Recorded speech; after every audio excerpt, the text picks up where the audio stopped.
حضور پاک صلی اللہ تعالیٰ علیہ وسلم نے ارشاد فرمایا کہ قیامت آئے گی نہیں جب تک کہ بعد والے اپنے پہلے والوں کو گالیاں نہ بکنے لگے. آج گالیاں ہی تو بکی جا رہی ہیں. شروعات کی تھی حضرت معاویہ سے اور ہم کو نصیحتیں کرتے ہیں جلسے نہ کرو. محرم کے شہداء تم سے پوچھ کر کے ہم نے جلسے شروع کیے تھے.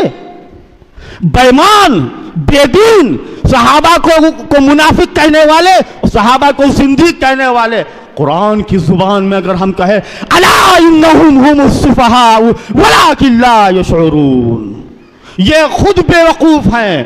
جب صحابہ کو لوگوں نے کہا تو اللہ نے ویسے ہی جواب دیا. ہم نے اس سے پہلے بھی یہ بات کہی تھی، جو صحابہ کو کہو گے اللہ سے ویسے ہی سنو گے. انہوں نے صحابہ اکرام کے موت کا انتظار کیا اور یہ کہا نتربص بکم الدوائر. اللہ نے جواب دیا علیہم دائرۃ السوء. جب انہوں نے کہا لَيُخْرِجَنَّ الْأَعَزُّ مِنْهَا الْأَذَلَّ، ہم ذلیل کر دیں گے صحابہ کو. کن کو؟ جو رسول اللہ کے پاس رہتے ہیں. جھوٹی جھوٹی تعویلیں کرتے ہو لوگوں کو گمراہ کرنے کے لیے.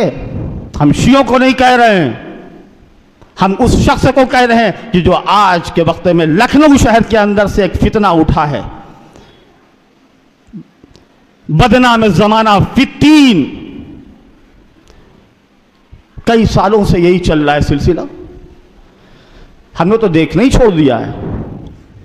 کل کسی نے کہا کہ لو دیکھو تو کیا افواد بک رہا ہے. تو میں نے سنا حضرت صدیق اکبر کا کردار ادا کرو. انہوں نے علی کو، انہوں نے عمر کو ڈانٹا پھٹکارا. حضرت عمر کا تو نام لیا، حضرت علی کا نام نہیں لیا.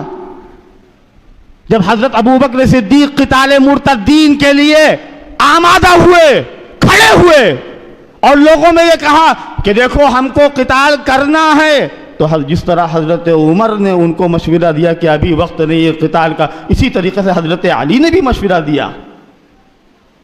تم ایک چیز کو مانتے ہو دوسری چیز کو چھوڑ دیتے ہو. تم کہتے ہو کہ صحابہ اکرام کے خلاف حضرت علی مرتضیٰ کھڑے ہوئے.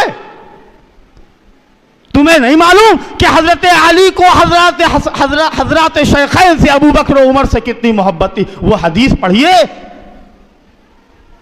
خیر الامت بعد نبیہا ابو بکر و عمر. امت میں سب سے زیادہ اچھے، بہترین، افضل ترین کون ہیں؟ ابو بکر ثم عمر، پھر عمر ابن خطاب ہیں.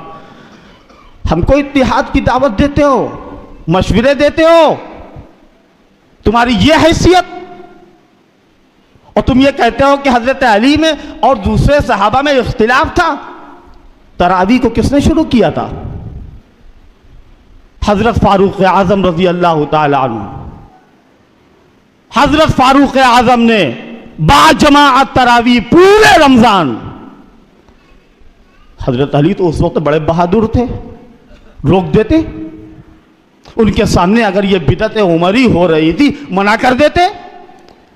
آ جاتے سامنے. کون حضرت علی جن کو ہم کہتے ہیں حیدر کرار، اسد اللہ الجبار، کوئی شک نہیں ہے، جن کے بارے میں تم کہتے ہو شاہ مرداں، شیر یزداں، قوت پروردگار. شاہ مرداں، شیر یزداں، قوت پروردگار، لا فتح الا علی، لا سیف الا ذوالفقار. تم تو حضرت علی کا نام لے کر کے شرک کرتے ہو. ہم کیا کہہ رہے ہیں سنیے گا غور سے. حضرت فاروق اعظم نے تراویح کی نماز شروع کی. حضرت علی نے دیکھا کہ مسجدوں میں تو روشنیاں ہو رہی ہیں، اور کیا دعا مانگی اللہ سے؟ اللہم نور قبر عمر کما نور مساجدنا. اے اللہ عمر کی قبر کو منور کر دے جیسے اس نے ہماری مسجدوں کو نورانی بنایا ہے. آج تم کہتے ہو کہ ان میں لڑائیاں تھیں، بنو امیہ اور بنو ہاشم لڑتے تھے، اور ان کے تعصبات کی جو چنگاریاں تھی وہ بجھی نہیں تھی بلکہ دبی تھی. اور حضور کی وفات کے بعد وہی پھر سلگنے لگی. تم امت کو گمراہ کر رہے ہو. ہم مدرسے کے ذمہ داروں سے کہتے ہیں, ہم دارالعلوم کے محتمین سے کہتے ہیں, ہم دارالعلوم ندوۃ العلماء کے ذمہ داروں سے کہتے ہیں کہ اپنے مدرسے میں جو اساتذہ ہیں ان کو مشورہ دیں, میٹنگ کریں کہ وہ طلبہ کے سامنے یہ چیزیں بیان کریں جو صحابہ سے متعلق عقیدوں کی باتیں ہیں, اور منع کریں کہ ایسے شخص کا کوئی بیان نہ سنا جائے جو غال ہے اور مضل ہے. صحابہ سے کون دشمنی رکھے گا؟ صحابہ کا کون منافق کہے گا؟ جو خود زندیق ہوگا, جو خود منافق ہوگا.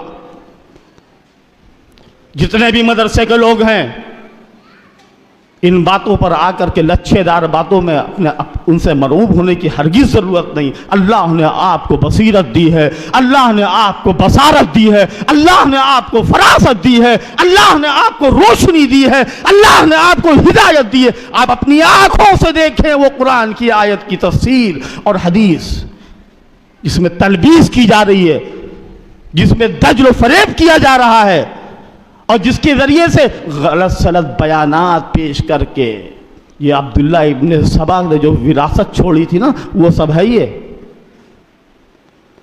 عبداللہ ابن سبا نے جو اسلام کے خلاف, لیکن یاد رکھیے تم کہتے کہتے مر جاؤ گے, اور یہ اللہ کا وعدہ ہے یریدون لیطفئوا نور اللہ بافواہہم واللہ متم نورہ ولو کرہ الکافرون. لوگ چاہتے ہیں کہ اپنے منہ کی پھونک سے اللہ کے چراغ کو بجھا دے, لیکن اللہ اپنے نور ہدایت کو پورا کر کے رہے گا, اور جتنے نافرمان ہیں ان کو کتنا ہی برا لگے.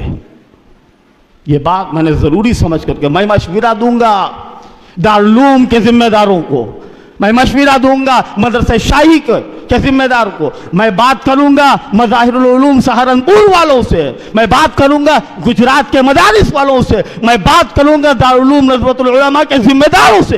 آپ کہاں ہیں؟ آپ کے سامنے وہ حدیث نہیں ہے من رأى منكم منكرا فليغيره بيده وإن لم يستطع فبلسانه وإن لم يستطع فبقلبه وذلك أضعف الإيمان. کیا اتنا بھی ایمان نہیں بچا ہے؟ اتنا بھی ایمان نہیں بچا ہے؟ اتنی بے غیرتی ہے؟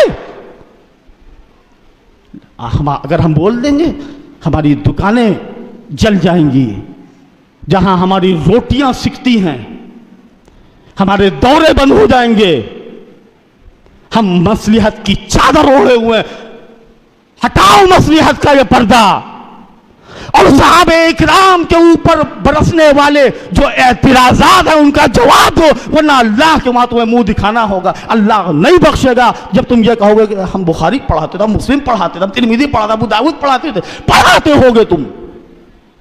جب یہ کہا جا رہا تھا کہ معاویہ پر لعنت, نعوذ باللہ, شیخین پر لعنت, تو تمہارا ایمان کہاں گیا تھا؟ تم کہاں مر گئے تھے؟ اتنی زیادہ بے حسی, اتنی زیادہ غفلت. اس چیز سے ہم کو بیدار ہونا پڑے گا. ہم فرض کفایہ ادا کر رہے ہیں امام اہل سنت کے اس اسٹیج سے, اس پلیٹ فارم سے. پورے لکھنؤ کو میرا یہ پیغام ہے, پورے ہندوستان کو میرا یہ پیغام ہے, جہاں جہاں مدارس ہیں ان کو ہمیں میرا یہ پیغام ہے کہ کھڑے ہو اور اس فتنے کی سرکوبی کرو کہ جیسے صدیق اکبر نے سرکوبی کی تھی. تم ہم کو مشورہ دو گے؟ تمہاری حیثیت کیا ہے؟ تم جہاں پڑھاتے تھے وہاں تم کو قبول نہیں کیا گیا, وہاں سے نکال دیا گیا. تم نے حضرت مولانا رابع صاحب جنہوں نے تم کو پالا پوسا تھا, جن کے ڈھیر سارے تمہارے اوپر احسانات ہیں, تم کمینے نہ ہوتے تو حضرت مولانا رابع صاحب کو برا نہ کہتے. کیا کہا ہے علامہ آلوسی نے؟ اذا احسنت الکریم ملکتہ واذا انت اکرمت اللئیم تمردا. اگر کسی شریف انسان کے اوپر احسان کرتے تو وہ شریف انسان جو ہے وہ تمہارا غلام ہو جاتا, اور کسی کمینے کے اوپر احسان کرو گے تو کمینہ مردود ہوگا, سرکش ہوگا. ہم نہیں ڈرتے ہیں اس بات سے. میرے والد ہوتے تو اس سے بھی زیادہ سخت کہتے. اتنی سخت باتیں, کہاں گیا ہمارا ایمان؟ جائزہ لو, جاگو مسلمانوں, بیدار ہو مسلمانوں. ہمارے جیتے جی صحابہ اکرام کو, پھر کہاں ہمارا ایمان رہے گا قرآن پر اور حدیث پر؟ جذبات نہیں ہیں، یہ حقیقت بیانی ہے.